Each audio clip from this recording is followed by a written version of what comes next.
It's time to get your morning started with the news you need to know. News update. This is what's trending with DJ and PK. Hashtag NBA. Inbounds to the corner. Kobe White puts up the three. It's good! It's good! It's good! It's good! LaMelo into the paint, goes up for the lay-in. Yes! With 5 seconds left. No timeouts for Miami. They get it to Mitchell. Mitchell racing into the front court. Mitchell up for the lay-in. No! It's over! It's over! It's over! The Hornets win! Down to 12 in the shot clock. Denny takes off, drives, steps through, puts it in and one. Blazers lead 111-110, and an and one opportunity here for Denny Avdia with 16.1 seconds to play. Playing basketball, the Charlotte Hornets eliminate the Miami Heat from the play-in tournament. LaMelo Ball with the layup with 5 seconds to go. Miles Bridges the block at the buzzer. 127-126 in overtime. Miami's out. Charlotte's playing for a playoff berth on Friday. And you heard the Blazers clinch the 7th seed in the West. They win 114-110 in Phoenix. Denny Avdia leading Portland with 41 points. And Portland, who'd been playing great defense late in the season, wins on the road 114-110. PK, you get a thrill out of those games. Competitive, playing for something, even though it's, they're probably doomed when they get into a 7-game series, but we'll see. I don't have Prime Video. Can't help you there. Oh, there you go. In the NFL, when they stream the games or when they even put them on a cable satellite carrier, they put them on in the local markets. I mean, that wouldn't help us here, but the NBA is not even doing that. Rats. I know. If you want to be the NFL to make all the money, maybe just copy what they do. But no, they don't. Looking at it right now, I saw the excitement of the players for Charlotte, and that's understandable because that's been a woebegone franchise. And now they make some good picks, a guy like Kobe White from the Bulls to come off the bench, and they got some excitement going on. And this is the first time in a long time. And so I get why these youngsters would be super excited. I mean, with Adebayo going out and only playing 11 minutes, that's going to impact the Miami Heat tremendously. So, but that doesn't matter to Charlotte. They are excited. Probably their fan base is excited, and that's cool for them. Yeah, I saw a video someone took from in the stands. You can see all the arms, people bouncing up and down, going wild. So, if you're a Hornets fan, it's been a long time. Win something, show some progress, and you're doing that this year. Yeah. Got a winning record and now won this playing game. And it's good for them. Yep. Warrior star Steph Curry, speaking of players and limited minutes, will be on a minutes restriction tonight, although the number is 40. So that, when I heard minutes restriction, I immediately went to, is he only going to play 20 or 25? But it turns out it's 40, so he can still play a pretty good chunk of the game here. Kristaps Porzingis, Al Horford facing similar restrictions, but again, it looks like they're going to be able to play a lot of minutes. We'll see when we get there. Well, I mean, if it goes 3 overtimes, they're going to be hurting. Yeah, see. Orlando and Philly at 5:30, and then the Warriors and Clippers at 8 o'clock, and these are both Prime Video games as well. DJ and PK. Hashtag NFL. What does that mean for A.J. Brown? Do you feel like if he is traded, you have depth there at wide receiver? What do you think the odds are that I'm answering this question any different than I answered anywhere else? Like, really? Like, do you think that's like 50%? Do you think that's 75%? I felt like I needed to ask. A.J. Brown's an Eagle. That's Philadelphia Eagles general manager Howie Roseman. His stance about disgruntled wide receiver A.J. Brown remains unchanged. So now they did bring in Dontavian Wicks from Green Bay, so is this just posing? And, hey, when the right offer comes, they'll make a move. Time will tell. What do you think the answer is? The odds are that I'm going to know the answer to that. I think 100%. I think the only thing we have to fall back on, we don't know, but we have seen teams in a similar situation. Hey, you say one thing when it suits your purpose then, and it suits their purpose now to say he's an Eagle. And if the right deal comes along, it'll suit their purpose to have a press conference and announce they traded him. So yeah, I think you can pretty much say that about every player in the league. Raiders have been fielding calls from other NFL teams about the top overall pick in the draft. General Manager John Spytek said he remains open-minded about trade offers, but it seems like the franchise will stay at the top of the draft and select Indiana quarterback Fernando Mendoza. Now, you say they've been fielding calls from other NFL teams, so there's not a chance he can go back to college. So it's not like the powers that we know, LSU, they're not calling. No, and then probably NFL nothing teams. from the Canadian League or the UFL or anybody else. Okay. Veteran NFL reporter Diana Rossini resigned her position with The Athletic and The New York Times less than a week after photos of her and New England Patriots coach Mike Vrabel at an Arizona resort prompted an internal investigation at the outlet into her conduct. The New York Post published the photos of the two. Both Rossini and Vrabel had issued statements downplaying the nature of the photos in the immediate aftermath. So, Well, I have zero interest in this story. Absolutely zero. DJ and PK. Hashtag Major League Baseball.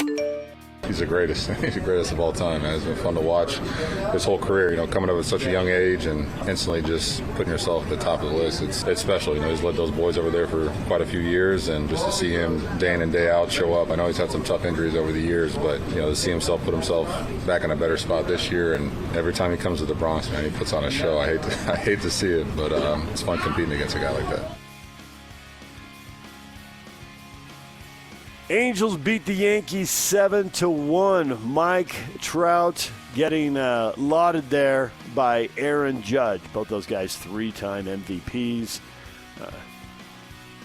Not really head-to-head, PK. I mean, yes, they're going head-to-head, but as Judge's star has risen here the last few years, Trout's been battling injuries for about 5 years now. But nonetheless, there they are going head-to-head in this series back in New York, and we'll see if Trout can stay healthy and get back to the top of the game. There's so-called box office draws. I think that's what it is. Trout will be 35 here in August. So it's amazing. It really, really catches you when they were kids. I think, I know Bryce Harper will be 34 in October. Where does the time go, right? It'd go for everybody. And take advantage of what you got and be able to do it. Angels beat the Yankees 7-1 last night. Baltimore Orioles manager Craig Albertaz, who was hit by that line drive Monday night, will now, upon further examination, 7 fractures in his cheek as well as a broken jaw. He returned to the game after getting checked out. He's not going to need surgery, and so he is planning on managing and just keep it going. They said on the Baseball Network this morning that he would need surgery. Oh, really? I don't know. Now he will, huh? I don't know. I don't know who's right, but I was listening to it coming in. They were obviously talking about him, talking about your guy Mason Miller hasn't allowed a run, freaking hit forever. You got to go back to last year, man. We saw him in the World Baseball Classic. He's a reliever for the Padres. They've won 6 in a row. Scoreless streak to 29 2/3. Wow. An awesome stretch by him, halfway to a record, and he just keeps nailing it down for the Padres. He's 4 innings shy of the franchise record. Some guy I literally have never heard of. Meredith? Have you heard of him? Yes. What's his first name?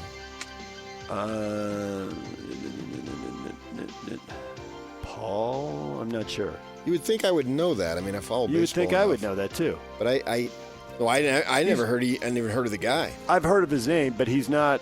I mean, when you say that, they've had multiple Cy Young winners. You think one of them would have the record? Not necessarily. I mean, guys, Clay. Superstars don't throw no hitters, and and random dudes do. Yeah, it's Clay Meredith. No, I literally never heard of the guy. It's amazing. Yeah, he's not with them anymore. I know that. He came up with the Red Sox, and he's in Baltimore now. So a little bit of a journeyman type, but hey, you get it together 1 month, and you put together a streak. Christian Yelich is out. Brewers lost to Washington 8-6. He suffered a second-degree abductor strain, and he's saying he's going to miss at least a month. So And Jared Duran directed an obscene gesture towards the fan at Target Field as he returned to the dugout during a 6-0 loss to the Minnesota Twins. He said the fan crossed the line with a personal comment. Told him to go kill himself. And he's been pretty open about mental health struggles and all of that. And so he gave him the obscene gesture back.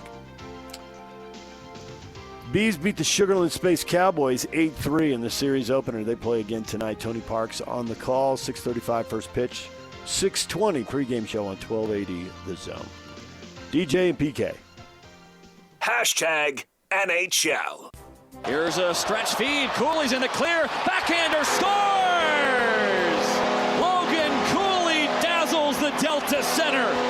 Keller on the far side, in tight. Cooley feathering one back to Gunther on the near side. Schmaltz has to bump it back out. Keller side of the net. Schmaltz fires and scores! And Nick Schmaltz has two tonight. The Mammoth extend their lead, and it's another power play goal. Sandberg ridden up against the glass by number 15. Paterka in front, dangles and scores! Hey, JJ!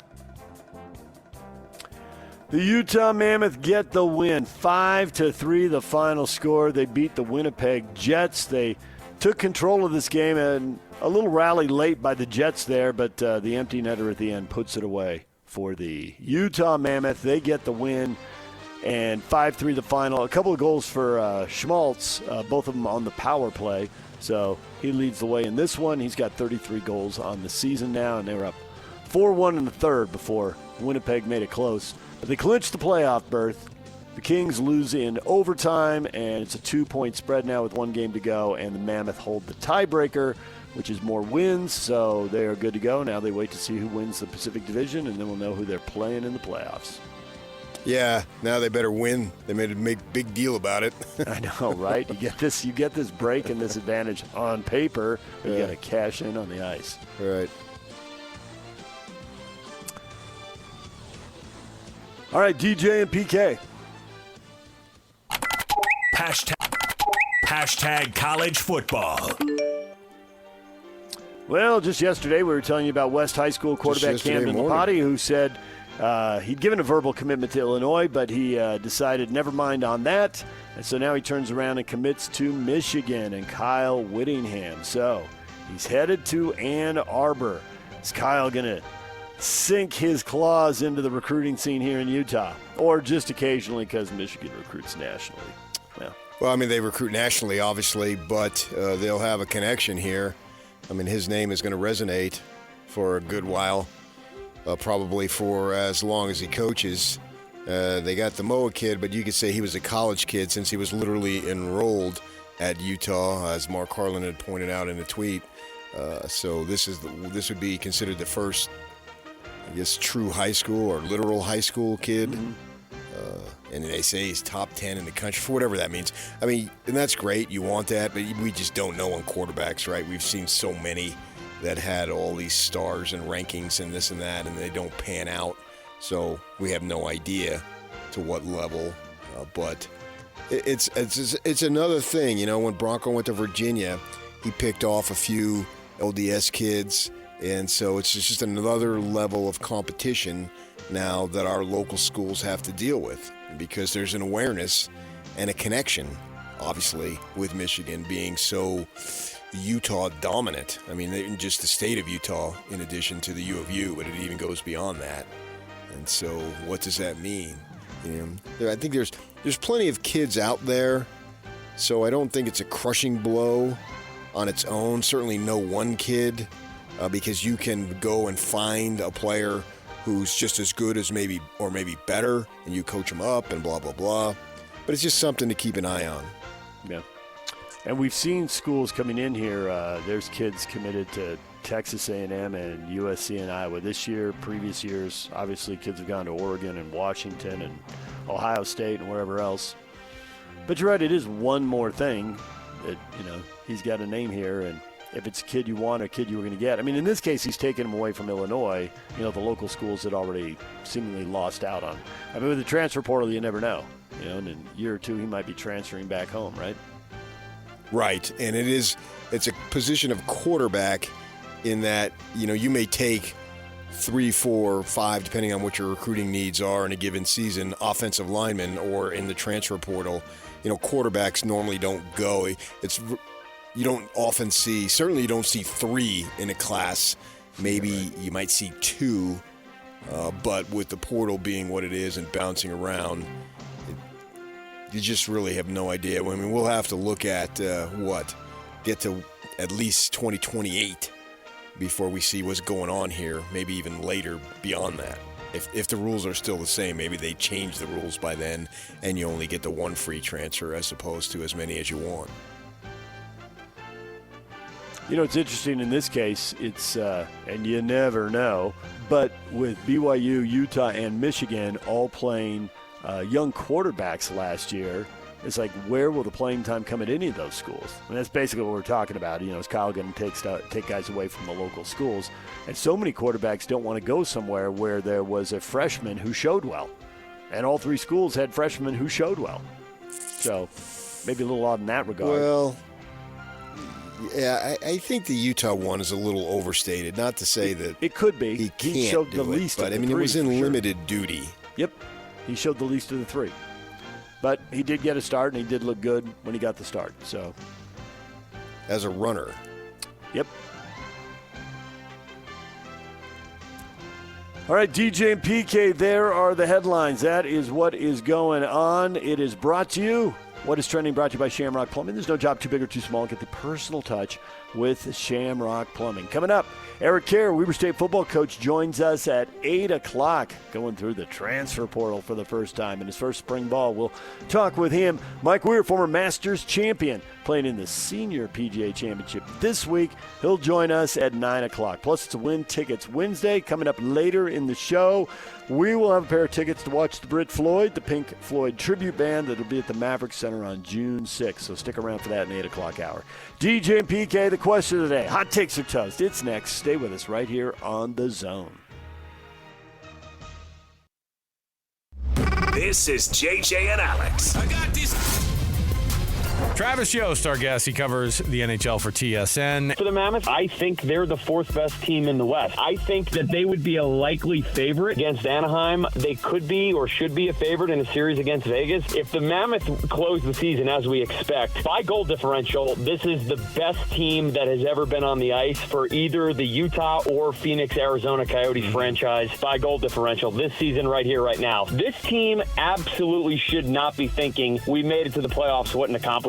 At this point, considering how good the Mammoth have been, and I mean that, they really should be thinking, how do we go in and win a round in the playoffs? And I think if you've got Anaheim on the ice, even if you're the road team in that series, that's a matchup the Mammoth should want, and it's one they should win. Catch JJ and Alex afternoons from 3 to 7 on 97.5, the KSL Sports Zone. This episode is brought to you by Progressive Insurance. Do you ever think about switching insurance companies to see if you could save some cash? Progressive makes it easy. Just drop in some details about yourself and see if you're eligible to save money when you bundle your home and auto policies. The process only takes minutes, and it could mean hundreds more in your pocket. Visit Progressive.com after this episode to see if you could save. Progressive Casualty Insurance Company and Affiliates. Potential savings will vary. Not available in all states. The KSL Sports Zone and Beehive Meals are honoring people that impact youth sports in our communities. Nominate the youth sports volunteer you know for the Beehive Meals Hero of the Week at KSLSports.com/contest.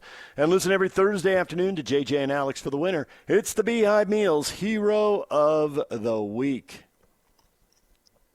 Question of the morning, and people are flocking to it. Should BYU overpay for Rob Wright? What should they do? Objection, Michael says. A leading question, Your Honor. He's a lawyer. Brady says, by definition, overpay is a bad thing. Don't do it. And we do have plenty of people who are just saying, nope, they're out on him. Doug, I can read you a long list of people saying no. Doug says no, he was focused on scoring plays, not on winning plays. Well, in defense of him, that the ball club needed him to do what he did. What else were they going to do?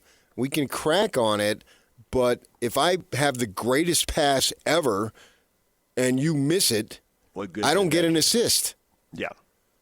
And so I know that he did have a game with 0 assists, but I have to go through every single pass and see if there were good passes that shots should have been made. We know that they had scoring deficiencies once they got past 3, and then when Saunders went down, once they got past 2.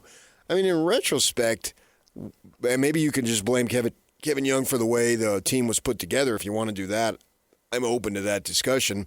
But when you want to go in a different direction, they actually achieved a fair amount given what they had available. And I can argue, and he did a better coaching job this year than last year, even though the result last year was way better. And, since you are the coach and the CEO and, the Jerry Jones fantasy where everything you get to say and get to do whatever you want. And have other people who assist you and have other titles that they have areas of responsibility, but still in the end, it is the head coach's decision virtually on everything he or she wants it to be in college sports. So I would like to see Rob Wright in a better situation where he had some other scoring options outside of himself and one other guy. So, yeah. How else was he going to approach the game? And maybe that's just who he is, and he could have 4 All-Stars with him, and he's still going to be looking to take as many FGAs as possible. It didn't look like he was breaking the offense. It looked like the offense was isolation ball with one of 2 guys in a lot of situations.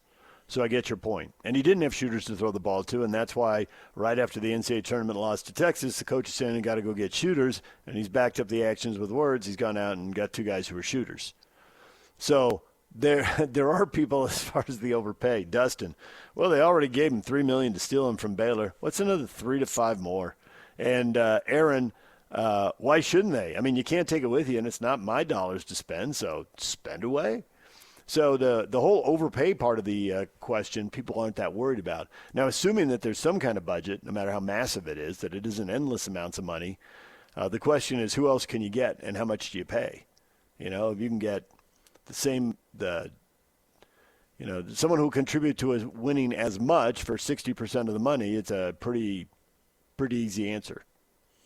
Well, but who else do they have? If that's a reduction, I don't know that it's available, though. I think that I would like to see some continuity there, particularly with the guy who has the ball in his hands the most amount of time, and certainly it would appear, at least at the beginning or half the season until they get to conference play, would have that. I would like to have someone who going into conference play is a junior and has been around me and I've been around you and everything.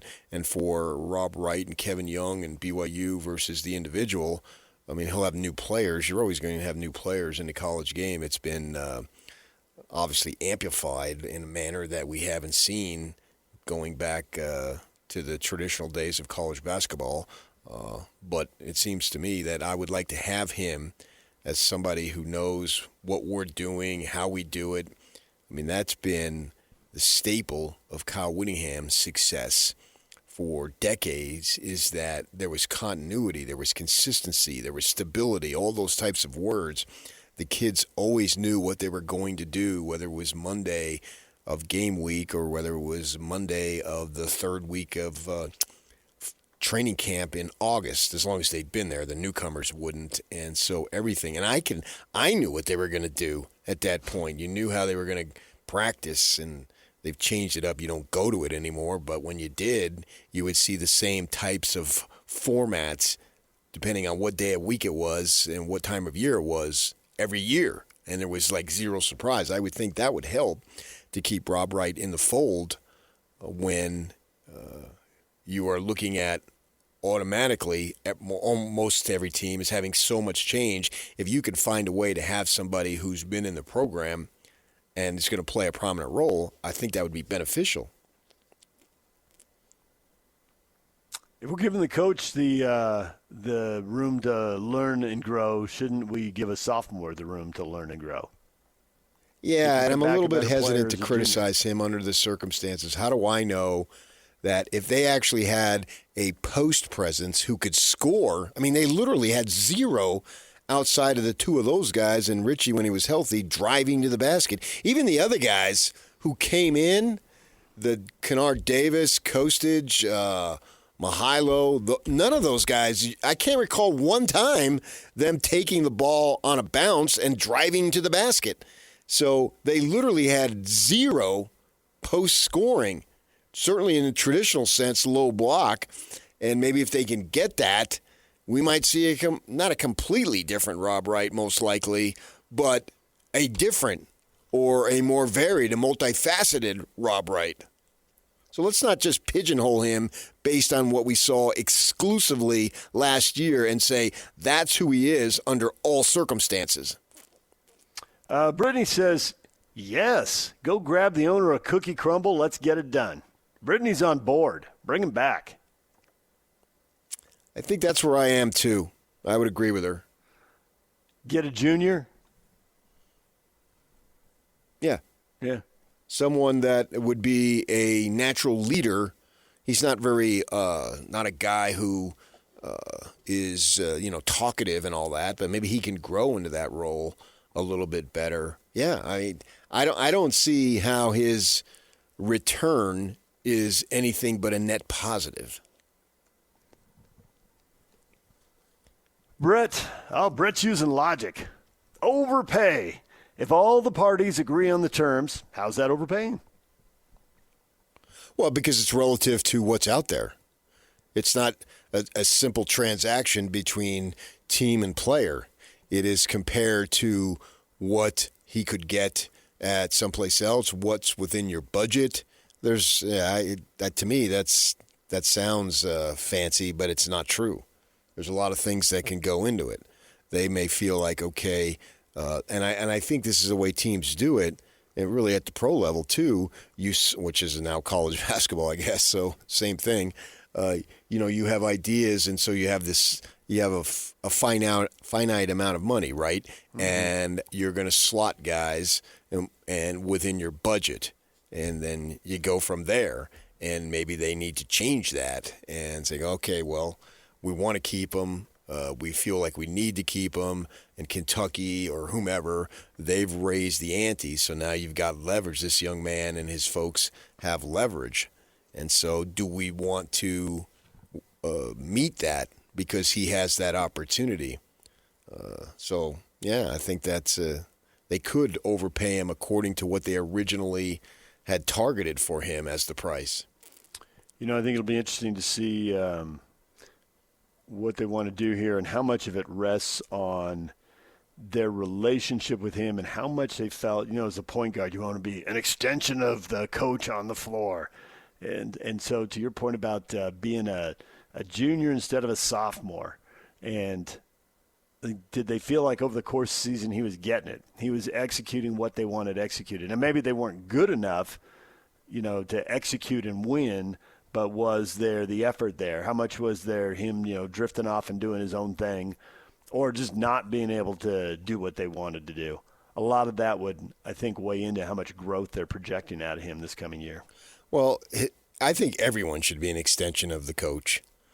Sure. It doesn't matter what position you play.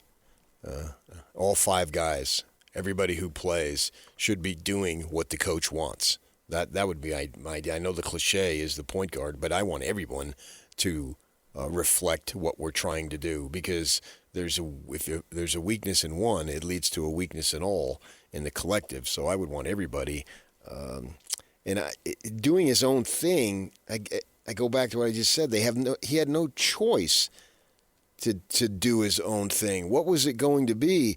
And if we can see it, then it is ultra obvious amongst the players. They know. And these other guys, the chances of them getting it done are so slim. I mean, I would have to go back, and obviously I wouldn't do it anyway, but I could argue that this was the thinnest depth-wise of a BYU team that ever made the tournament. I get why you would say that. Yeah. It had a star at the top, unlike anybody. True. But then absolutely, you get behind and you start like, okay, show me guy 3, 4, 5, 6. Yeah. And if you take guy 3 through 7 and match them up with guys 3 through 7 for other years, I don't think this team's going anywhere.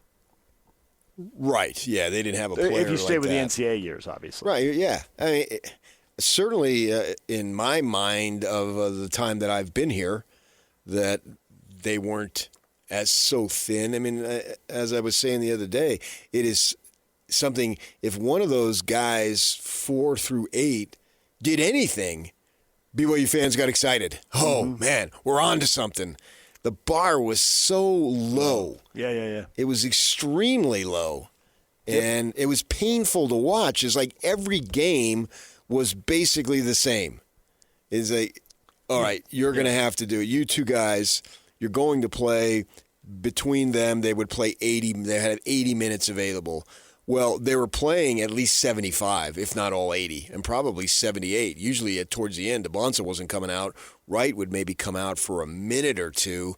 They try to sandwich around a timeout to get some real-time rest. But they couldn't afford to have him off the floor. And to me, I just don't want to put in pen, this is the way this young man will be. He'll be selfish. He'll be this. He'll be that. I really don't know. Get him opportunities with other guys. I'd have to see what he did at Baylor. I mean, I watched him play at Baylor, but only really when they were playing BYU. Or if I watched him, and I did watch Baylor more than what they played on BYU, because in the winter, not a whole lot to do on those Saturdays. And you end up watching Big 12 basketball to get a feel for what our teams are facing. But there was no focus. Like when I watched Baylor not this past season, but the season before, I was focused on Edgecombe because I had heard about him. I wasn't focused on Rob Wright. I would have had no idea, literally, that Rob Wright, in just a few months later, would be in Provo. No clue. So I wasn't focused on him. Focused on Edgecombe and loved what I saw. I was like, this guy's got an NBA body right now. And sure enough, he had a fantastic rookie season. We'll see him available to play tonight. So let's see what Rob Wright can do if he decides to come back. Actually, when he goes, or if he goes, I should say, wherever he goes, I'm going to follow him. And just to see, as I've made these assumptions that his game could potentially be altered, well, wherever he plays next year, I'm going to watch it to see if that's true. How does he play in that environment?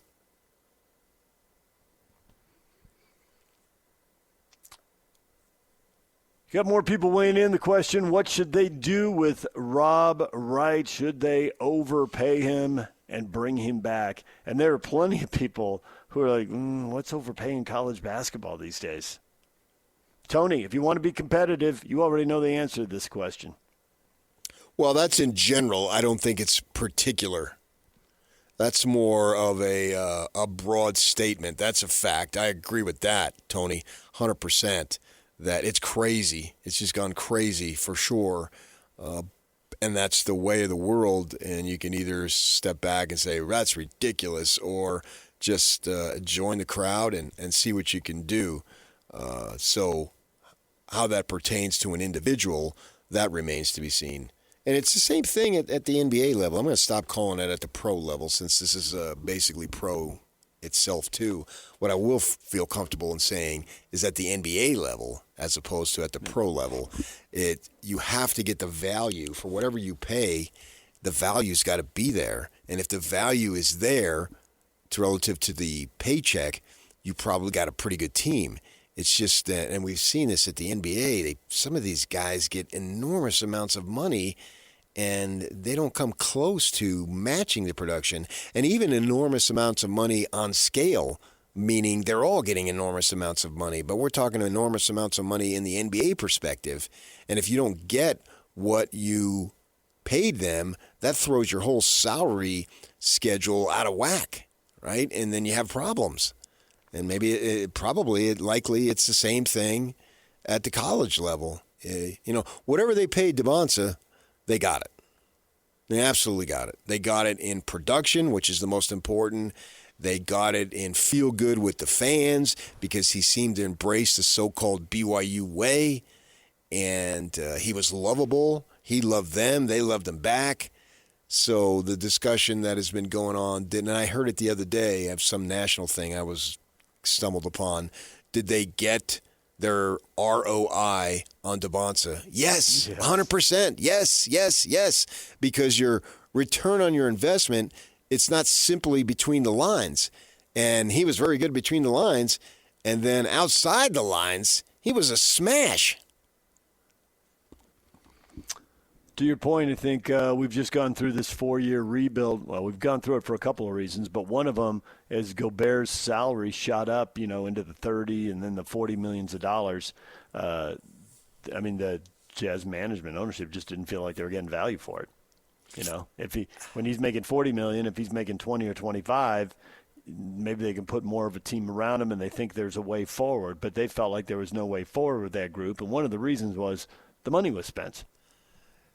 Sure, but I think that if they had some other players around him, it would have been fine or finer. Maybe nothing is fine unless you win it all.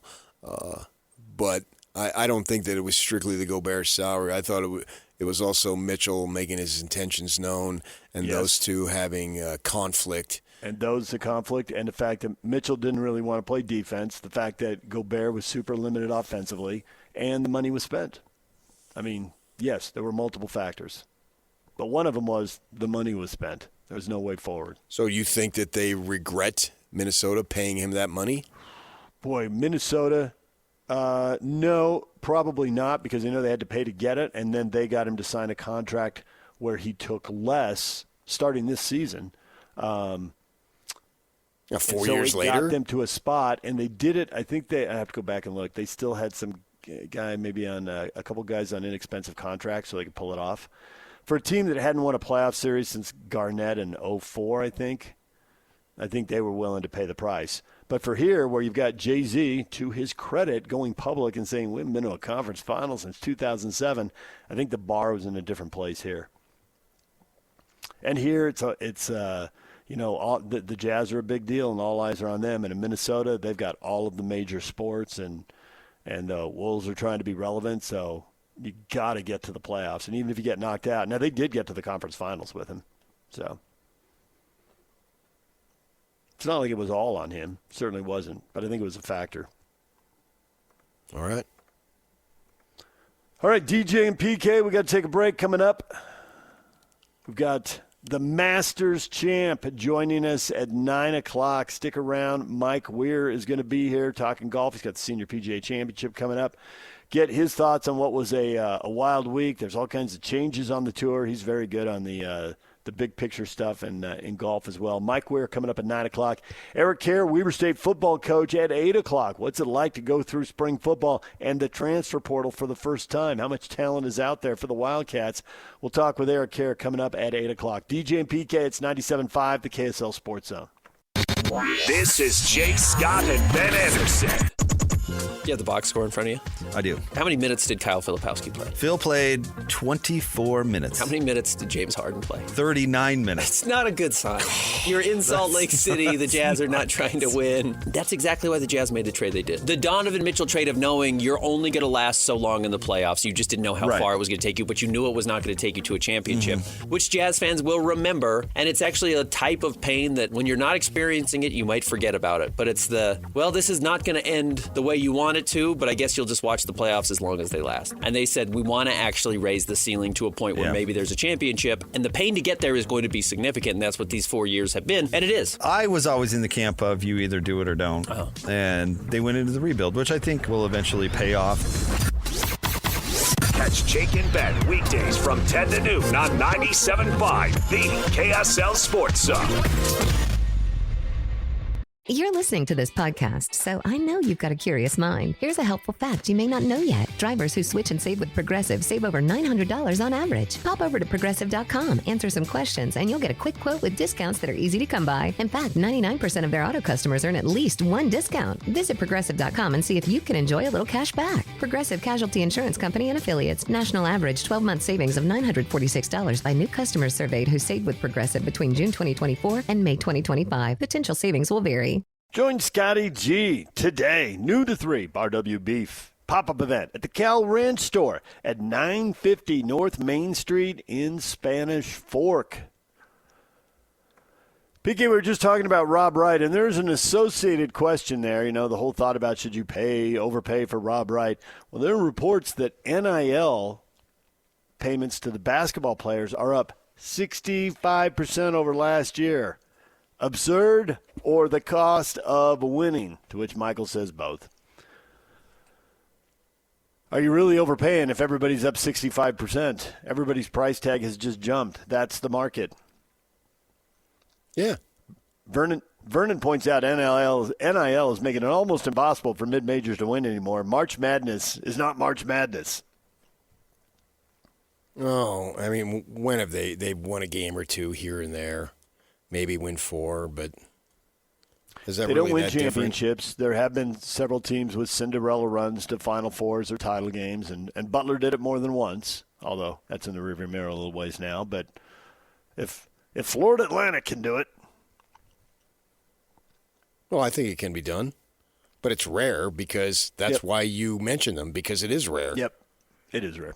If it were commonplace, you wouldn't mention it. It wouldn't be something that stood out in your mind. So I think you can still have those runs, but they were never sustained. And those programs, they caught fire. St. Joseph's had one a few years back, and then this was before the NIL. And then what does the coach do? He goes to Seton Hall. I'm out. Right? But yet we're going to criticize the players for doing that. They're going to go to a bigger school and get more money. It doesn't make any sense. So it's been done and will continue to be done. It won't ever change, that pattern, right? The Florida Atlantic coach, where did he go? Oh, he went to Michigan and just won the national title, right? And he had transfers. He's a transfer himself. Yeah, you don't even need that big a run. I mean, it's just the way things work. Right, but those are the two you mentioned. And Brad Stevens, where did he go? He went to the Celtics. So your big runs, they all take off. I just named you 3 that were listed in the Cinderella category, and they were gone. They took off to greener pastures. So the players shouldn't? It doesn't make any sense. In the end, those coaches, the 3 of them, they had no loyalty to their individual school. They got a better offer, presumably, most definitely, more money. And what did they do? They took it. Yep. Florida Gulf Coast, they just went Sweet 16, and Enfield was gone to USC in a heartbeat, and now SMU. So yeah, I mean, that was a while ago. Let's go on down the line. Yeah. Yeah. So I think it is insane, but no one is forcing anyone to do it. It's the arms race. It used to be the arms race was the facilities and the shiny helmets and the new buildings and all those things, right? You had to keep up, and they would talk about that. Well, now nobody talks about that because most of the folks have it, and then also it's far more about the literal cash that you're giving to the individual. And I could have the junkiest facility, but if I pay a player $5 million, he ain't going to care. We're practicing in a high school gym across the street. All right, make sure my $5 million is there. So I'll be it turns out that really didn't matter as much. That was just the focus. That was something for coaches to complain about. And now it's the money. Well, don't do it then. I mean, there are programs that aren't doing it. I mean, I doubt the Big Sky and Big West is doing it to the degree. Right. And so they're going to – but they've always gotten what they paid for. They were always behind the 8 ball when it came to all that stuff. That really hasn't changed, right? It's always been that way. And now it'll continue to be that way. And these guys are getting big-time money. It's just funny the way the explosion has taken place to where it was hush-hush under the table, and people would say, we got to get these kids money because they're the product. And, the coach is one of the reasons, but it's also the product, and we're mostly about when we go to the games, we go to watch the players. And so that's what we have here. And now it's exploded, and now we want to rein it in. It's like, wow, how did we get from point A to point Z without going to point H? We just blew right by all that. 0 to 60. I think it's 0 to about 500. Glenn says it's absurd, of course, but it's also the cost of doing business. If you want to win, you got to spend. Yeah, and so what is your return on investment for those guys? It's funny, BYU, because they were sort of a new kid on the block with that, that was a national and local discussion. Did Duke, if they're looking to win it all, did they get the return?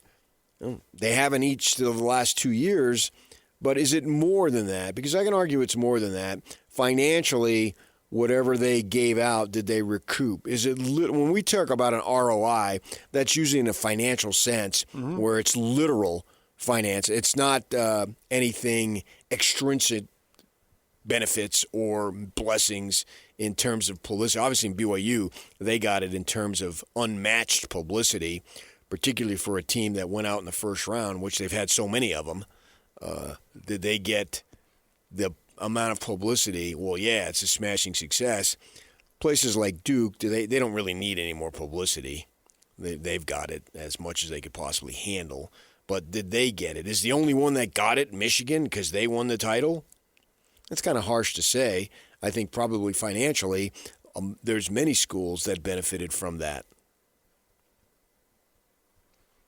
Yeah, everybody's got to do their own thing there, and it probably depends on who you are. The president in Indiana will okay another $1 million raise to Kurt Signetti because they're looking at the $10 million or $20 million or whatever they're getting as these out-of-state students flood in and pay top dollar to go to Indiana. So that's the ROI to him. But you're right, to another booster, maybe it's just the thrill and the excitement and the pride factor. You know, and I guess every school has to set a bar. At Arizona, they didn't win it all, and I'm sure they're disappointed by getting blown out in the semifinal. But also the goal there for a long time was get back to the Final Four, and they did check that box. Yeah, but somehow that doesn't seem good enough. Yeah, the way the semifinal went, maybe it wasn't. You know, everybody's got to answer that for themselves, and whoever's writing the checks down there. And I guess that's the other thing. And we could probably get talk to the Robbie Boscos and the Chad Lewis's of the world. You know, if you got 4 or 5 big boosters, they don't necessarily see it all the same way, right? I mean, one booster might be thrilled by the Final Four, and another one might be horrified that Michigan just ran them off the floor. So I do think for me, and this is just me, that it is kind of almost embarrassing. Certainly I would put it silly. I don't know if I'd go as far as gross, that some 50, 60-year-old, I'm going to pay all this money so I can feel good. Yeah, gets a rush out of this. That just seems wrong. Why do you care that much? That just seems to be a little bit over the top to me. I guess for BYU, maybe you can claim, I would assume if you're given that kind of money that you're probably connected and associated at the same level religiously, and maybe you think you're furthering the cause, that it goes beyond basketball. Right. I love when they tell us that. There's awareness. It starts conversations. And maybe for the U of A, they can say, oh, yeah, sure, that we do that too. But do they really care about the university that much? Or is it so I can say, wow, I'm friends with fill-in-the-blank young man. He knows who I am. It's just, I just see something that's just a little off base about that. But that's the way the world goes, and that's how you have your entertainment. And somebody could say, man, you spend a lot of money at golf. What are you doing that for? That's ridiculous. I get it. DJ and PK, we're going to take a break. When we come back, Eric Kerr, Weber State football coach, will join us. Spring football, the Wildcats, the foray into the transfer portal. Man, for the States, for a guy who just had a dominant high school football program, there's a lot of new things to deal with. We'll talk with him about that. Coming up next, stay with us. Make game day yours. Tickets, food and drinks, stats, and streaming. Everything you need is in the Utah Mammoth app. Download today and make game night easy. Download on both Android and iPhone. Tusk Top.